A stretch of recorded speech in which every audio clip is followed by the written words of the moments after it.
If you are a flower company in the cannabis industry, then you're going to want to see this video. This is exactly how we took one of our cannabis flower companies to $16,000 per month from $5,000 in just 90 days. As you can see, this is a screenshot of their backend, but I'm going to be running over the exact details throughout this entire video and even going into the backend of their Klaviyo. So I recommend that you stay until the end because this is exactly what I'm going to be covering. First of all, their challenges, then I'm going to go into their current situation versus their goal. I'm going to go over our exact strategy and even show you our exact strategy for clients like this, and obviously taking into account their struggles, which might apply to you as well. I'm going to talk about our pricing and offer. I'm also going to be talking about our solution to their obstacles and challenges and showing you exactly how we overcame them, the exact methods, even going as far to show you the key changes that shifted their revenue that you can apply yourself. So I'm going to even go into the results. I'm going to show you exactly what we've done. I'm going to show you an exact flow structure, an exact example of one of the emails that we've done, and I'm going to show you exactly how you can do it too. So again, it's going to be completely valuable. I'm not going to talk much about what we do as an agency. This should speak for itself and hopefully you'll get some value from it.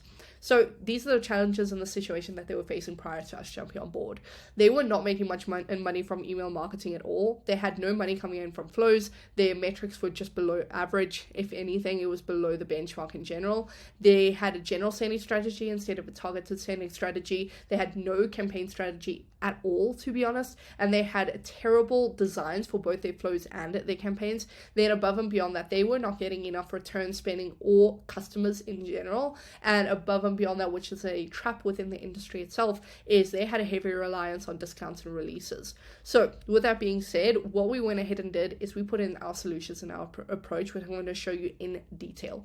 First of all, their strategy, which I'm about to show you, which was clear and concise according to their issues. Second of all is a new campaign approach where we changed the sending targeting, we changed the templates, then the flow approach, which we built out completely. We built out all of the flows and we've started to optimize that as well as the templates, etc., etc. And I'm actually going to be showing you the exact welcome structure that we use for them as of right now.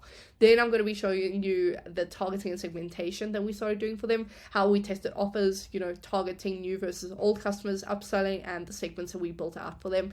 And then above and beyond that, I'm going to be showing you the system that we use for them to keep in touch with project management. So first of all, I want to show you the structure. So their general structure for strategy was kind of reverse engineering the goal, and this is what we use for most of our B2C clients. So take a screenshot of this and follow it if you want to, but all of the information is pretty straightforward. Obviously, we build out these main flows, and then we go ahead and afterwards we do the post-purchase and the cross-sell campaigns, all the flows, therefore strategically based on how we see that the audience responds to our campaigns. In terms of campaigns, we try to get away from the discount culture, so we try to give education, and as a byproduct of that, hopefully they convert. So we kind of do a 1 to 2 emails per week strategy, where the first one's highly educational and the next one is promotional. Then we obviously do segmentation, where we segment based on categories, based on engagement, etc., etc. And then lastly, we do lead generation. So feel free to follow this, but this is a very full front strategy, well-rounded strategy that you can apply yourself. Now, in terms of the general structure that we went ahead with for the campaigns and their flows. This is their welcome flow, and this is actively the one that is doing absolutely amazing for them at the moment. This is a very straightforward approach. You can feel free to kind of apply it yourself. Obviously, the first email always has to go out immediately. Then we have a time delay, and if they do not order at all during the sequence, we send a "Hey, did you miss this?" and we just reiterate their initial discount code. Then we try to encourage them to go to socials, and lastly, we even send a touch point from the founder, which is a "Hey, just wanted to reach out personally and welcome you to the family," etc., etc. Then from this, they get, after they finish this flow, they get put into a educational flow where they consistently get updates about new products, etc., etc. So this is the general outline here.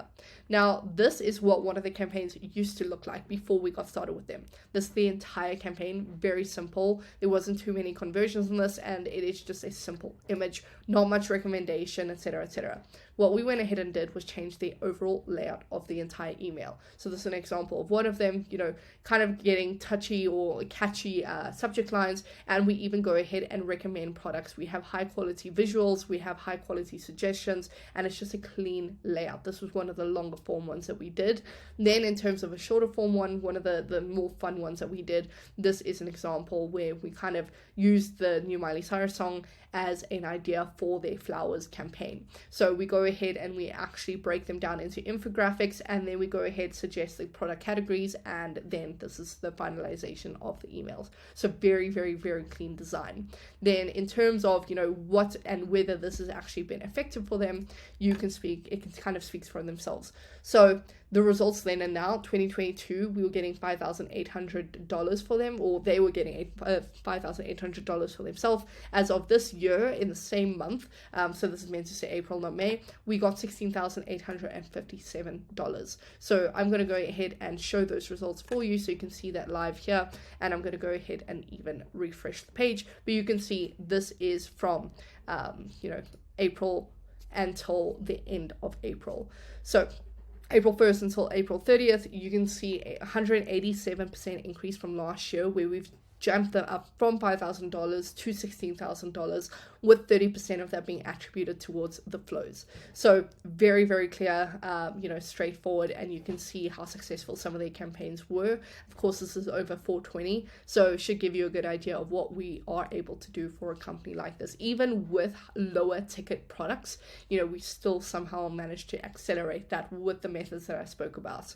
And if we jump over to their segments and their audiences, you can see the exact segmentation that we do. We have unengaged, we have soft bouncers, and because they are based in DC, what we go ahead and do is we send out emails for any in-person events or any pop-up events there. For example, between our upselling campaigns, we kind of upsell Delta 8 to gummy purchases and gummy to Delta 8, for example. So that's why we do that. We also segment based on anyone who's ever bought flour. So we have the audience segmentation really down to a T, and that kind of method has really optimized the results that we're getting for them. So it should give you a good idea of what's possible. And lastly, of course, it's important to mention, from the owners themselves and from the company themselves, kind of the results over 420. So I'll let this video play. It's just a quick 20-second testimonial from them speaking about the 420 sales period, as you saw there, and how successful it actually was. Festival, we made so much money that Square shut off our account. Really? So the store was closed on Sunday because everyone was exhausted, but also Square shut down our account because it was too much. We had never made that much, so they thought that it was like a fraud. Really? Oh god. Yeah. Crazy. Yep, so as you can see, kind of speaks for itself, but you can see that we are successful in the way that we do things, so much so that the client has given us stellar, testimonial. And, with that being said, I think it would be valuable to book in a call with us if you are a flower company looking for similar results, or if you're a smaller company looking to scale up.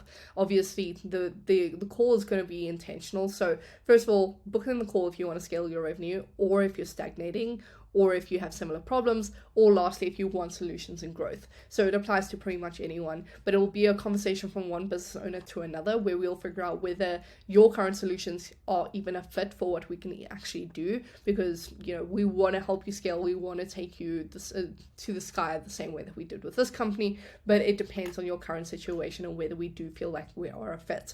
We only take on a certain amount of clients per month, as you can imagine. And with that being said, we also only take on clients that we can offer a guarantee to. So to put it into context, all of our clients have some kind of guarantee, whether we guarantee a certain amount of sales or a certain number of leads. That is what we focus in on. And if we don't generate that, then we just don't get paid. So there's literally no downside for you, which is why we have to be picky with who we bring on, because we're more at risk for this. So with that being said, I look forward to hearing back from you, and hopefully you will book in a call if you see the value in this. Thanks.